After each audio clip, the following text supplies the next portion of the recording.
لا الہ الا انت سبحانک انی کنت من الظالمین، مجھے اس اندھیری سے نکال لے۔ یہ کیوں نہیں کہا؟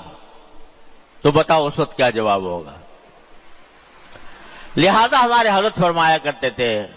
اللہ تعالیٰ ان کے درجات بلند فرمائے، کہ یہ کام اگر ہر مومن روزانہ کر لے، کیا کر لے؟ کہ روزانہ اپنے پروردگار کے حضور حاضر ہو کر یہ فریاد پیش کرے کہ یا اللہ میں ایسے ظلمتوں والے ماحول میں گھرا ہوا ہوں، چاروں طرف ہمارے فسق و فجور کا بازار گرم ہے، چاروں طرف آگ بھڑکی ہوئی ہے، گناہوں کی آگ بھڑکی ہوئی ہے، ہماری آنکھوں کو پناہ نہیں ملتی، کانوں کو پناہ نہیں ملتی، ہر طرف گناہوں کا دور دورہ ہے۔ اے اللہ میں اس میں مجبور ہو رہا ہوں، اپنے رحمت سے مجھے اس دلدل سے نکال لے، اس اندھیروں کی اس دلدل سے نکال لے۔ روز یہ دعا مانگو اللہ تعالیٰ سے، صبح کو بھی مانگو، شام کو بھی مانگو۔ حضرت فرماتے تھے کہ صبح کو جب فجر کی نماز پڑھ کے فارغ ہو تو جو ادعیہ معصورہ ہیں اور جو اذکار معصورہ ہیں وہ کرنے کے بعد ایک مرتبہ کہو کہ ان صلاتی و نسکی و محیایا و مماتی للہ رب العالمین، یہ کہہ لو، اللہ جو آج میں کام کروں گا وہ چاہے نماز ہو، چاہے عبادت ہو، چاہے میری زندگی کے کام ہو، چاہے میرے موت کے کام ہو، سب اللہ آپ کے لیے ہوں گے، رب العالمین کے لیے۔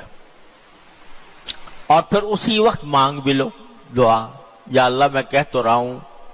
ان صلاتی و نسکی و محیایا و مماتی للہ رب العالمین، لیکن میں خود سے اس پر عمل کرنے پر قدرت نہیں رکھتا جب تک کہ آپ کی توفیق شامل نہ ہو، لہذا کہہ دو یا اللہ مجھے اس کے اوپر عمل کی توفیق بھی عطا فرما۔ یا اللہ آج کی زندگی میں جب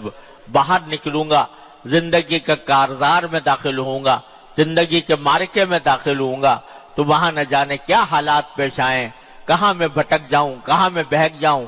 تو اے اللہ اپنے رحمت سے مجھے، اپنے فضل و کرم سے مجھے نجات عطا فرمائیے گا ان اندھیریوں سے۔ صبح کو یہ دعا مانگ لو روزانہ۔ ابھی میں نے کہا نا، کوئی یہ سمجھو کہ میں نے آج یہ دعا کی تھی اور آج ہی ایک دن میں انقلاب آ جائے، ایسا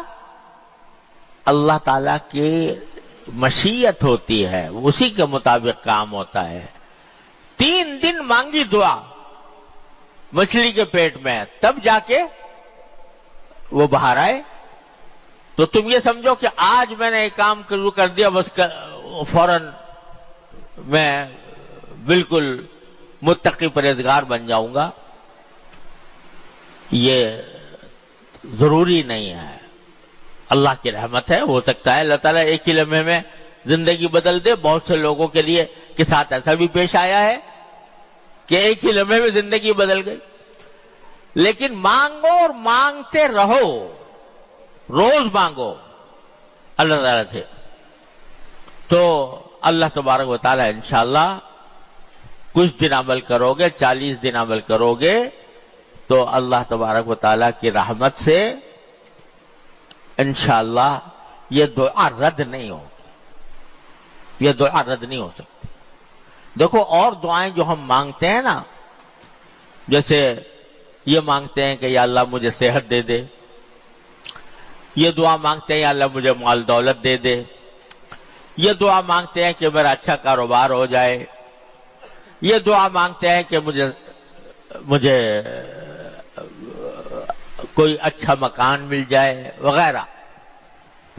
تو ان سب دعاؤں میں یہ احتمال ہے کہ ہم تو مانگ رہے ہیں کہ اس کو، لیکن اللہ تعالیٰ ہی بہتر جانتے ہیں کہ یہ میرے لیے بہتر ہے کہ نہیں۔ میں مانگ رہا ہوں مجھے اچھا مکان دے دے، اللہ تعالیٰ ہی بہتر جانتے ہیں اس کو مکان ملے گا تو بہتر ہوگا، اس کے لیے نہیں ہوگا۔ مکان میں ملنے کے بعد یہ فرعون تو نہیں بن جائے گا۔ تو بعض اوقات اللہ تعالیٰ وہ نہیں دیتے، اسے اچھی چیز دے دیتے ہیں۔ ان کی حکمت اور مصلحت کے مطابق وہ دعا کو پورا کرتے ہیں۔ لیکن جب کوئی بندہ دین مانگے اور صلاح مانگے، تقوی مانگے، اتباع سنت مانگے اللہ تعالیٰ سے، تو اتباع سنت جب مانگے گا اور دین مانگے گا تو یہاں تو یہ احتمال نہیں ہے کہ اس کے سوا کوئی اور چیز بہتر ہو، اتباع سنت سے بہتر کوئی اور چیز ہو، اللہ میاں اتباع سنت نہ دے، کچھ اور دے دے جو اس سے بہتر ہے، ایسا ممکن ہے؟ لہذا یہ دعا ضرور قبول ہوگی، ضرور قبول ہوگی، بشرطے کہ اخلاص کے ساتھ مانگو، واقعی مانگو،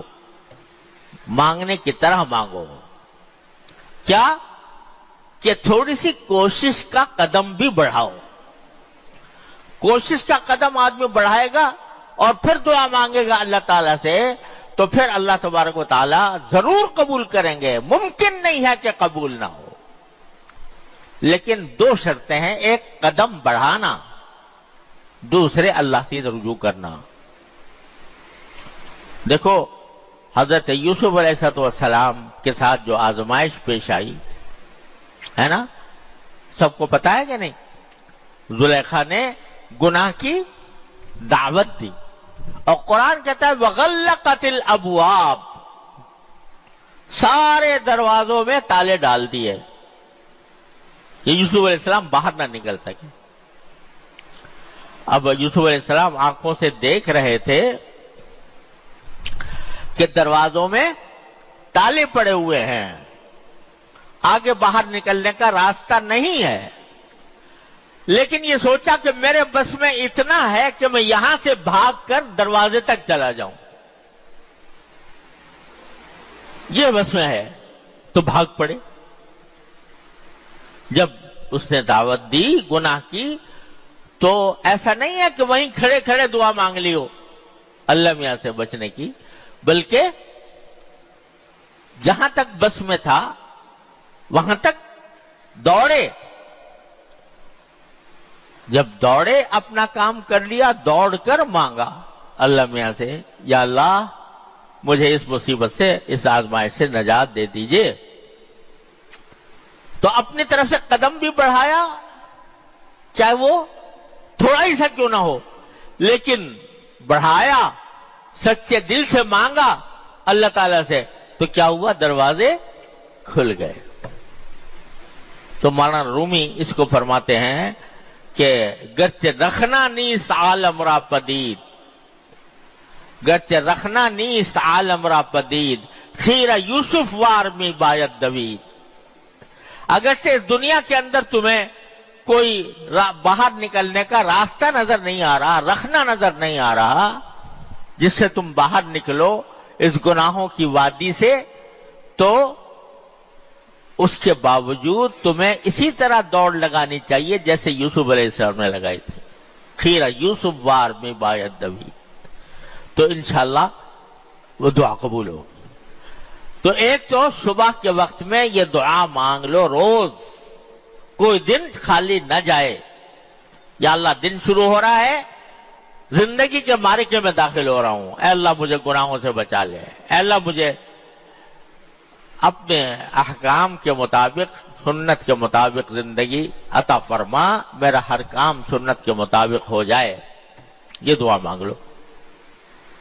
صدق دل سے مانگ لو، سچے دل سے مانگ لو،